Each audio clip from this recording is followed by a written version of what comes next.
आपण सगळेच शिकतो, पण शिक्षण फक्त शाळेतच मिळतं का? तर असं बिलकुल नाहीये. शिक्षण ही एक आयुष्यभर चालणारी प्रक्रिया आहे, जी आपल्या नकळत अनेक अदृश्य वर्गांमध्ये घडत असते. आज आपण याच अदृश्य वर्गांचा म्हणजेच शिक्षणाच्या माध्यमांचा शोध घेणार आहोत. तर मग प्रश्न हा आहे की हे शिक्षण नेमकं घडतं कुठे? याचं उत्तर खूप सोपं आहे. सगळीकडे. आपलं शिक्षण फक्त शाळेच्या 4 भिंतींपुरतं मर्यादित नाहीये, तर ते अनेक ठिकाणी आणि अनेक मार्गांनी अविरतपणे सुरूच असतं. याचं उत्तर दडलंय शिक्षणाच्या माध्यमांमध्ये.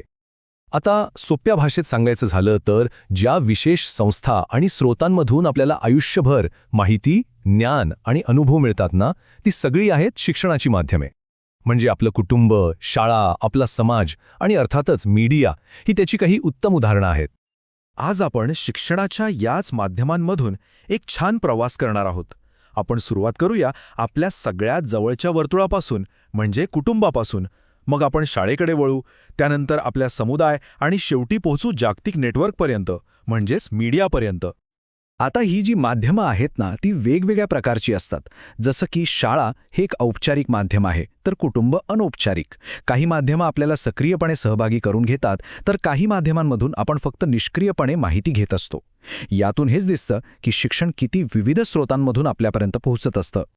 चला तर मग आपल्या या प्रवासाची सुरुवात करूया शिक्षणाच्या सगळ्यात पहिल्या आणि सगळ्यात मूलभूत माध्यमापासून, आपलं कुटुंब, जिथे आपल्या शिकण्याचा खरा पाया घातला जातो. हे वाक्य तर आपण नेहमीच ऐकतो, नाही का? पण ते किती खरं आहे? जन्माच्या क्षणापासूनच आपलं शिक्षण घरात सुरू होतं. घर आपलं पहिलं क्लासरूम बनतं आणि आई आपली पहिली टीचर. म्हणूनच तर आपण शिकलेल्या पहिल्या भाषेला मातृभाषा म्हणतो. खरं तर घरातलं वातावरणच आपल्या मानसिक आणि सामाजिक वाढीला आकार देत असतं.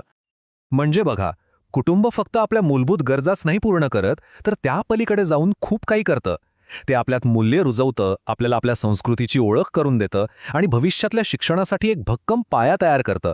खरं तर सहानुभूती, आदर आणि जबाबदारी यांसारख्या गोष्टी आपण सगळ्यात आधी कुटुंबातच शिकतो.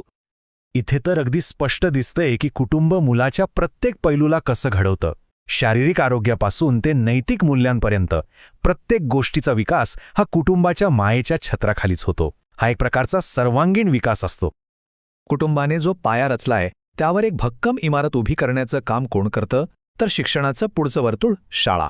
शाळेला शिक्षणाची सगळ्यात महत्त्वाची औपचारिक संस्था मानलं जातं. बघा, काळानुसार शाळांची भूमिका सुद्धा किती बदलली आहे. पूर्वी शाळांचं मुख्य काम होतं ज्ञान आणि संस्कृतीचं हस्तांतरण करणं. पण आजच्या जगात शाळा चिकित्सक विचार कसा करावा, समस्या कशा सोडवाव्यात आणि या बदलत्या जगाशी जुळवून कसं घ्यावं हे शिकवत आहेत. उदाहरणार्थ, आजकाल बघा, अनेक शाळांमध्ये फायनान्शियल लिटरसी म्हणजे आर्थिक साक्षरतेसारखे विषय शिकवले जातात. पूर्वी याचा विचारही केला जात नव्हता. आणि म्हणूनच शाळा म्हणजे फक्त पुस्तकं आणि परीक्षा नाहीत. ती एका छोट्या समाजासारखी असते, जिथे वेगवेगळ्या पार्श्वभूमीची मुलं एकत्र येतात, एकमेकांकडून शिकतात आणि एक जबाबदार नागरिक म्हणून घडतात. आता हे वर्तुळ आपण आणखी थोडं मोठं करूया आणि आपल्या आजूबाजूच्या जगात येऊया, म्हणजे आपल्या समुदायाकडे. समुदाय हे शिक्षणाचे एक अनौपचारिक पण अत्यंत प्रभावी माध्यम आहे. समुदाय ह्या शब्दाची मूळ गंमत माहितीये का? तो कॉम म्हणजे एकत्र आणि म्युनिस म्हणजे सेवा करणे ह्या लॅटिन शब्दांवरून आलाय. त्याचा अर्थच आहे एकत्र येऊन सेवा करणे.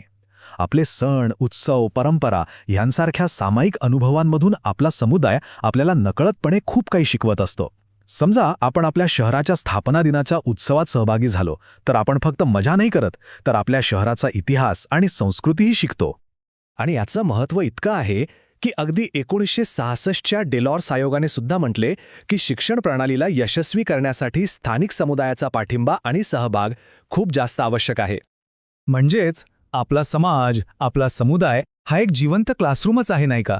तो मौखिक इतिहास जपतो, ग्रंथालये आणि संग्रहालये उभारतो आणि शाळेला पाठिंबा देऊन शिक्षणासाठी एक पोषक वातावरण तयार करतो. आपल्या जवळच्या लायब्ररीचाच विचार करा ना. ती फक्त पुस्तकांचं भांडार नाहीये, तर तिथे होणारे कार्यक्रम आणि कार्यशाळा संपूर्ण समाजाचं आयुष्य समृद्ध करतात. आणि आता आपण येऊया शिक्षणाच्या शेवटच्या आणि आजच्या काळातल्या सगळ्यात शक्तिशाली माध्यमाकडे, ज्याची पोहोच जागतिक आहे आणि ज्याचं महत्त्व दिवसेंदिवस वाढतच चाललंय, मीडिया. विचार करा, आजच्या युगात मीडियाची भूमिका किती प्रचंड वाढली आहे. माहिती आणि विचारांना कोणत्याही सीमांशिवाय जगभर पोचवण्याचं काम आज मीडिया करत आहे आणि त्यामुळेच आज संपूर्ण जग एका मोठ्या कुटुंबासारखं जोडलं गेलंय. याचं कारण आहे तंत्रज्ञान. तंत्रज्ञानाने तर आपल्याला शिक्षणाची इतकी जबरदस्त साधनं दिली आहेत की इंटरनेट, मल्टीमीडिया आणि मूक्स म्हणजे मॅसिव्ह ओपन ऑनलाईन कोर्सेस यामुळे शिक्षण आता पूर्वीपेक्षा खूप सोपं, सोयीस्कर आणि सगळ्यांसाठी उपलब्ध झालंय. म्हणजे मीडिया फक्त माहिती पुरवत नाहीये, तर तो आता शिक्षण व्यवस्थेचा एक सक्रिय आणि अविभाज्य भाग बनला आहे. शिक्षक प्रशिक्षणापासून ते विद्यार्थ्यांना त्यांच्या स्वतःच्या गतीने शिकण्याची संधी देण्यापर्यंत मीडिया शिक्षण पद्धतीत एक मोठी क्रांती घडून आणत आहे. तर आपण आतापर्यंत कुटुंब, शाळा, समुदाय आणि मीडिया या चारही महत्त्वाच्या माध्यमांबद्दल बोललो. आता या सगळ्या चित्राला एकत्र जोडून बघूया की ते एकमेकांशी कसे जोडलेले आहेत. आणि यातून एक गोष्ट अगदी स्पष्ट होते. कोणतंही एक माध्यम आपल्याला पूर्णपणे घडवू शकत नाही.